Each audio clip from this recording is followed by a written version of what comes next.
Eu sou médica, moro no Brasil, em São Paulo. Sou especialista em cirurgia geral, cirurgia do aparelho digestivo. Tenho doutorado nessa área. E é um prazer estar aqui. E também fiz a psicossomática, o psicodrama. E estou à disposição para as perguntas que vierem. Quais são algumas dessas doenças que a senhora poderia identificar que a gente não ouvia falar no século XIX ou antes disso? No século XIX, a maior parte das doenças eram relacionadas com infecções, uma vez que não tinham ainda os antibióticos. Sim. Então, as pessoas morriam de infecção e a doença cardíaca, por exemplo, era uma doença não tão frequente. A partir do século XX, houve uma mudança. As doenças relacionadas ao estilo de vida passaram a ser mais frequentes. Doença cardíaca, os derrames, as doenças pulmonares crônicas, principalmente por causa da poluição atmosférica, por causa do tabagismo. Sim. E as infecções ainda existem, mas tem um controle ainda melhor. Correto. Uma das doenças que foi descrita em 1920 foi a doença diverticular, que muitos chamam de diverticulite. Sim. É uma doença até que ficou famosa na época que um dos nossos presidentes pelo menos teve no Brasil, problema, foi ficou muito famosa. falada, é verdade. Ele, na realidade, não teve diverticulite. Era um divertículo do intestino delgado, os médicos acharam que era, mas isso não vem ao caso. Mas a doença diverticular é uma doença que apareceu por causa das pessoas passarem a fazer uso da farinha refinada e do açúcar refinado. Eu acho que a maior parte das pessoas tem noção de que quando emocionalmente você não está bem, fisicamente pode acontecer alguma alteração. Correto. É comum uma pessoa passar por um estresse, alguma coisa no dia a dia e aparecer com uma gripe ou ter uma gastrite. E ao longo da minha carreira como médica, eu senti muita falta dessa correlação. E por esse motivo eu fui procurar um curso de psicossomática que estuda exatamente isso, a influência do emocional na parte física. Afinal, saúde, a definição de saúde pela Organização Mundial de Saúde é um bem-estar físico, mental, social e não só a ausência da doença.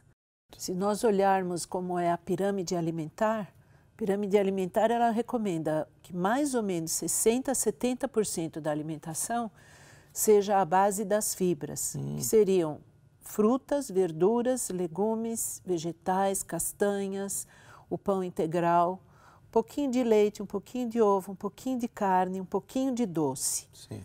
Até o que é bom, a gente também não pode comer demais. Correto. O feijão, ele é muito rico em proteína. Certo. O que o vegetariano pode ter falta é da vitamina B12. Sim. Porque a vitamina B12 você adquire na carne. Ok. Então, mas se ele comer ovos ou tomar leite, não tem problema nenhum. Sim. E, assim, o feijão, ele é tão rico em proteína que se a pessoa comer um tipo de feijão todo dia, é o ideal para ele. Olha. E nós temos vários tipos de feijões, que o feijão não é só aquele feijão que a gente imagina. O feijão preto, o feijão branco, o grão de bico, as ervilhas, a lentilha.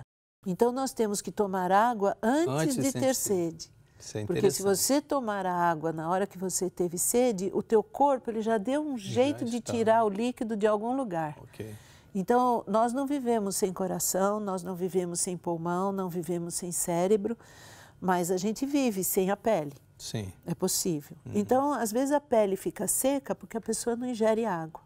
A pessoa tem uma obstipação, que é o intestino preso e as fezes duras, porque ela não ingere água.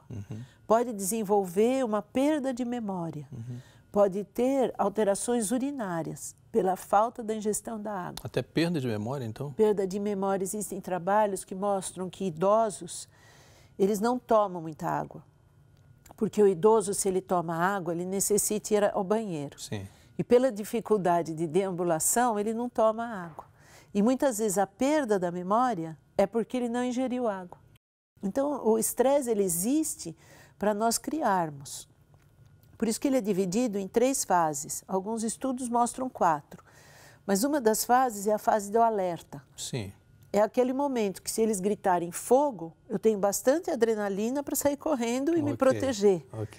Agora, se eu viver o impacto do que eu vou passar por um incêndio, eu entro na fase de resistência, que eu vou ficando jogando adrenalina e aí aparecem os sintomas. Sim. Dores no corpo, dor de cabeça, alterações menstruais, alteração da libido.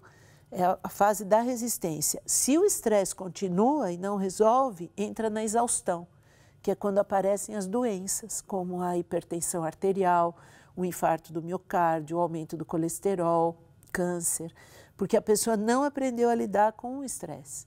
Porque como saiu o trabalho de que o vinho era bom para o coração, esse trabalho ele foi feito, primeiro já foi comprovado que não era verdade, e eles fizeram uma pesquisa num lugarejo muito pequenininho, no norte da Itália, que as pessoas viviam muito tempo. Sim. E, na realidade, o que elas tomavam era o mosto, que é o suco da uva, aquele que é pisado, sem fermentação. O suco da uva é muito bom. E o álcool, ele destrói os nossos neurônios. A nossa comunicação e a nossa capacidade de pensar e a nossa capacidade de ter sabedoria, e sabedoria é alguma coisa que vem de Deus. Sim. Você pode ter todos os diplomas do mundo. Pode ter todo o conhecimento. Todo o conhecimento do mundo. Se você não tem sabedoria, você faz coisas espantosas e terríveis. Sim. Então, o álcool, ele destrói o neurônio.